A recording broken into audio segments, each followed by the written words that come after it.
Bismillahirrahmanirrahim. Assalamualaikum warahmatullahi wabarakatuh. Alhamdulillahirabbil alamin, wassalatu wassalamu asrafil anbiya wal mursalin wa ala alihi wa sahbihi ajma'in, amma ba'. Yang terhormat Bapak M. Ghazali, MPD, selaku dosen pengajar mata kuliah Tahsin Qiraah wal Kitabah, dan tak lupa teman-teman seperjuangan. Sebelumnya, perkenalkan, nama saya Tu'aninam Saputri. Saya selaku moderator dari kelompok 6, dan ada juga teman-teman saya, Yuda dan Septi selaku pemateri pertama dan kedua, Fatona selaku pemateri ketiga, Rizky Udi dan Faiza Syajulia selaku pemateri keempat dan kelima. Pertama-tama, mari kita panjatkan puja dan puji syukur atas kehadiran Allah Subhanahu wa Ta'ala, yang mana telah memberi kita rahmat dan nikmatnya sehingga kita dapat melakukan diskusi ini dengan baik. Selawat serta salam tetap tercurahkan kepada Nabi besar kita, Nabi Muhammad SAW, yang mana telah membawa kita dari zaman kegelapan menuju zaman yang terang benderang, yang insya Allah dipenuhi dengan ilmu pendidikan. Langsung saja, marilah kita buka diskusi ini dengan melafazkan lafaz basmalah. Bismillahirrahmanirrahim.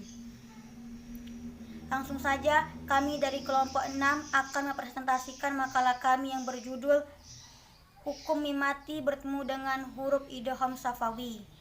Adapun poin-poin dari makalah kami, yang pertama pengertian idgham syafawi, yang kedua huruf idgham syafawi, dan yang ketiga cara membacanya. Langsung saja, poin pertama akan dijelaskan oleh saudara Yuda dan saudari Septi. Salam, saya Muhammad Yuda Basari akan memberikan penjelasan tentang idgham syafawi. Bila secara singkat, maka hukum bacaan yang berkaitan dengan mim mati atau mim sukun.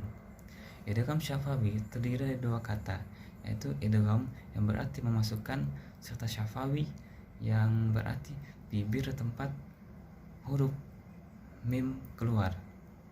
Bila ditarik kesimpulan, maka idgham syafawi adalah pertemuan antara mim sukun atau mim mati dengan mim pula. Sekian, terima kasih. Assalamualaikum warahmatullahi wabarakatuh. Saya Septi Arliani. Saya akan menjelaskan materi dari idgham syafawi. Nama lain idgham syafawi melanjutkan dari penjelasan yang sebelumnya, karena di sisi ada dua huruf mim yang bertemu. Idgham juga biasa disebut dengan idgham mitsil atau idgham mutsmatsilin, dan juga idgham mimi. Disebut idgham mitsli karena mitsli artinya adalah sama, dan sebutan ini memang merujuk pada pertemuan antara dua huruf yang makhraj dan sifatnya sama persis. Hanya saja huruf hijaiyah yang dimaksud dalam hal ini ialah huruf mim. Disebut dengan idgham mimi karena juga memang ada dua huruf mim yang bertemu. Dengan demikian, bisa dikatakan bahwa huruf untuk idgham mimi atau syafawi ini hanya ada satu, yaitu huruf mim. Berbeda dengan idgham biguna yang hurufnya ada 4 dan idgham bila guna yang hurufnya ada 2. Dibandingkan dengan sebutan syafawi, bisa dikatakan juga bahwa mimi dan mitsil lebih populer karena tidak begitu susah saat dibaca serta mudah diingat. Namun, ada juga yang menyebut idgham mutamasilin ma'al gunna. Selain itu, sejumlah referensi juga menyebutkan bahwa idgham itu bisa disebut dengan idgham mutamatsil syafawi. Mungkin sekian dari saya.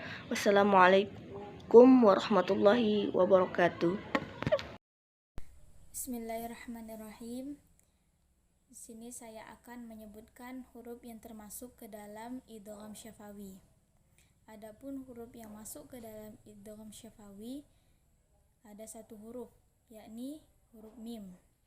Contohnya, alaihim muqsadah. Quran Surah Al-Humazah ayat 8. Mungkin itu saja yang dapat saya sampaikan. Selanjutnya saya kembalikan ke moderator. Assalamualaikum warahmatullahi wabarakatuh. Saya Rizky Yudi. Saya di sini akan menjelaskan bagaimana cara membaca idgham syafawi atau idgham mimi, atau nama lainnya idgham mithlain ya, seperti yang dijelaskan tadi. Nah, ketika kita bertemu dengan huruf idgham syafawi atau idgham mimi, bagaimana cara kita membacanya? Yang pertama, ketika kita bertemu huruf idgham syafawi, maka kita harus menyempurnakan dulu tasydid pada mim kedua. Yang kedua, digunakan atau didengungkan. Yang ketiga, gunna atau dengung ditahan 2 atau 3 harokat. Nah, untuk lebih jelasnya lagi akan dijelaskan dan akan diberikan contoh oleh teman kami Faiza. Kepadanya kami persilakan. Assalamualaikum warahmatullahi wabarakatuh. Baiklah, saya Faiza Syajulia. Sebelumnya, saya berterima kasih kepada moderator yang telah mengizinkan saya untuk menjelaskan materi ini. Yang telah kita ketahui dari saudara Rizky Yudi, bagaimana cara membaca hukum idgham syafawi atau idgham mimi. Di sini saya akan menjelaskan atau memberikan contoh bagaimana bacaan atau contoh hukum idgham syafawi atau idgham mimi yang saya ambil dari Quran Surah Al-Ma'arij ayat 8. A'udzu billahi minasy syaithanir rajim. Bismillahirrahmanirrahim. Fahal tara lahum min baqiyah. Fahal tara lahum min baqiyah. Jadi, mim mati bertemu dengan mim. Didengungkan dan ditahan 2 ketukan. Contoh yang kurang tepat ialah fahal tara lahum min baqiyah. Kurang didengungkan dan kurang ditahan. Contoh kedua, Quran Surah Al-Baqarah ayat 141.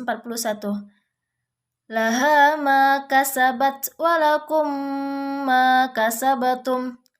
Laha ma kasabat walakum ma kasabatum.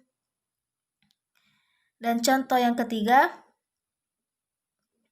Quran Surah Quraisy ayat 4. Wa amanahum min khawf. Wa amanahum min khawf. Itulah contoh bacaan hukum idgham syafawi atau idgham mimi. Baiklah, itulah presentasi dari makalah kami. Apabila ada kata-kata yang salah, kami mohon maaf. Kepada Allah kami mohon ampun.